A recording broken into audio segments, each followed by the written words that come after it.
श्री कृष्ण का सुख ही अपना सुख है, ऐसा गोपियाँ मानती थी। एक सखी ने उद्धव जी से कहा कि श्री वैष्णव वियोग में कैसी दशा।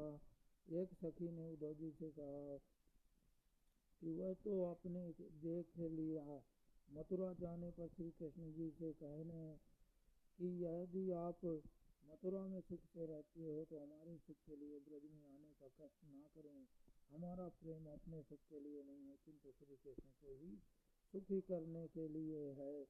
श्री कृष्ण के वियोग से हम दुखी हैं और विलाप भी करती हैं, परंतु हमारे विरह में यदि वो मथुरा में सुख से रहते हैं तो वो सुखी रहें। हमारे सुख से हमारे लिए वे यहाँ न आए। यदि अपने सुख के लिए ही वे यहाँ आना चाहें तो अवश्य ही पधारे। दूसरों के सुख में सुख का अनुभव करना ही सच्चा प्रेम है, लक्षण है। कंडिल मुनि ने अपने भक्ति सूत्र में लिखा है, धन्य है ब्रजवासी भक्तजन जो श्री कृष्ण से मिलने के लिए मथुरा नहीं, एक गोपी की प्रेम की पागल अवस्था में भगवान ने निकटता का अनुभव करती हैं और सभी सोचती हैं कि मैं वहाँ मिलने गई और मेरे मिलने से ठाकुर जी को कुछ कष्ट हुआ तो उनके कुछ लज्जा हुई कि ये गांव की इस ग्वालिन से मैं खेलता था तो है, इसलिए खेलता था तो नहीं, मुझे मथुरा नहीं जाना है, मेरे प्रेम में कुछ ना कुछ न्यूनतम ही रह गई है, इसलिए मैं मुझको छोड़कर चले गए हैं। मेरा प्रेम यदि सच्चा है तो अवश्य ही गोकुल लौटेंगे, उस समय तक मैं दुख सहन करती रहूंगी। इसलिए श्री कृष्ण कहते हैं कि मुझे गोकुल में जो आनंद गोपियों से मिलता है वह द्वारिका में नहीं। गोपियों का प्रेम निष्काम है, भगवान जो आश्रय लेता है वह निष्काम बनता है। गोपियों की ऐसी निष्काम भक्ति से परमात्मा को ऋणी हुए। गोपी प्रेम की महिमा दर्शनीय है। श्री कृष्ण एक बार बीमार हो गए, बीमार होने का नाटक किया, कोई भी औषधि सफल नहीं हुई। जब प्रभु ने वैष्णव भक्त की चरणाराज औषधि रूप के रूप में मांगी, कोई वैष्णव अपनी चरणाराज तो भगवान की बीमारी दूर हो सके। भगवान की रानियों से चरणरज मांगी गई, सभी रानियों के को आश्चर्य हुआ, प्राणनाथ को चरणरज दे तो महापाप होगा और नरक जाना पड़ेगा, नरक में कौन जाए, हम तो चरणरज नहीं देंगी। दूसरों से भी चरणरज मांगी गई, कोई तैयार नहीं हुआ। अंत में बात गोप तक पहुंची। गोपियों ने सुना कि उनके कृष्ण बीमार हैं, यदि वह भले चंगे हो सकते हैं तो हम अपनी चरणरज देने को तैयार हैं। इसके लिए हम कोई भी दुख सहने को तैयार हैं।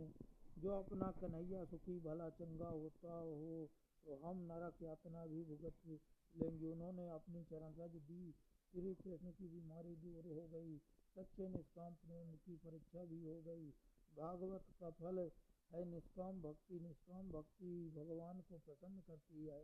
गोपियों जैसी निष्काम भक्ति ही आदत डालो, भक्ति से मुक्ति मिलती है। भक्ति के बिना ज्ञान और वैराग्य प्राप्त नहीं हो सकते। बिना ज्ञान की भक्ति अंधी है और बिना भक्ति के ज्ञान पंगु है, अंधा। और हजार जरूरत पर नियंत्रण रखा जाए तो मानव प्रभु में लीन हो सकता है।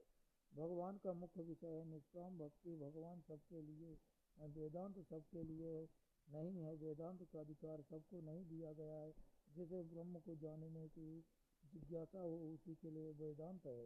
वेदांत का अधिकारी कौन? जिसने संपत्ति आदि की प्राप्ति की हो वही वेदांत का अधिकारी है। किंतु भगवत तो सभी के लिए है। भगवत का अधिकार उसे तो सभी के लिए बताया गया है। फिर भी निर्मत्सराणा संता शुद्ध अंतःकरण वाले पुरुष को जानने की योग परमात्मा का निरूपण इसमें किया गया है। निर्मत्सराणम, निर्मत्सर होके कथा सुनो। मत्सर सबसे बड़ा शत्रु है। मत्सर सबको सताता है।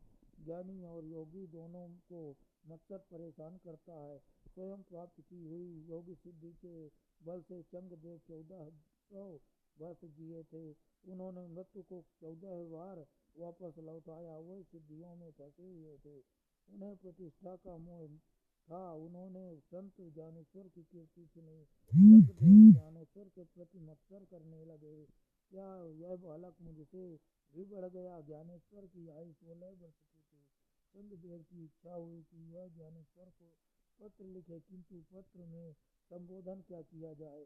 ज्ञानेश्वर अपने से छोटे, केवल 16 वर्ष के पूज्य से तो कैसे लिखा जाए, और ऐसे महाज्ञानी को चिरंजीवी भी ऐसे कैसे लिखा जाए, और इस उलझन को वह सुलझा न सके तो बिना लिखे ही पत्र भेज दिया।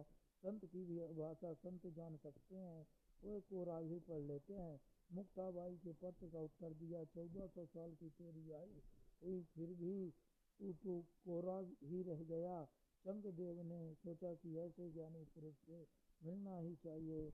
अपनी सिद्धियों के प्रदर्शन के लिए उन्होंने बाघ पर शक्ति है और सर्प की लगाम बनाई और जाला बनाई और सर्प की लगाम बनाई, और इस प्रकार के वो ज्ञानेश्वर से मिलने के लिए आ रहे थे।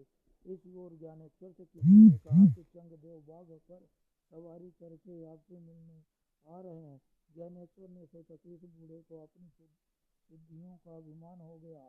चंद्रदेव ने अपनी सिद्धियों के अभिमान के कारण ज्ञानेश्वर को पत्र में पूज्य शब्द से संबोधित नहीं किया था। ज्ञानेश्वर ने सोचा चंद्रदेव को कुछ पाठ पढ़ाना चाहिए। संत मिलने आए तो उनकी आवश्यक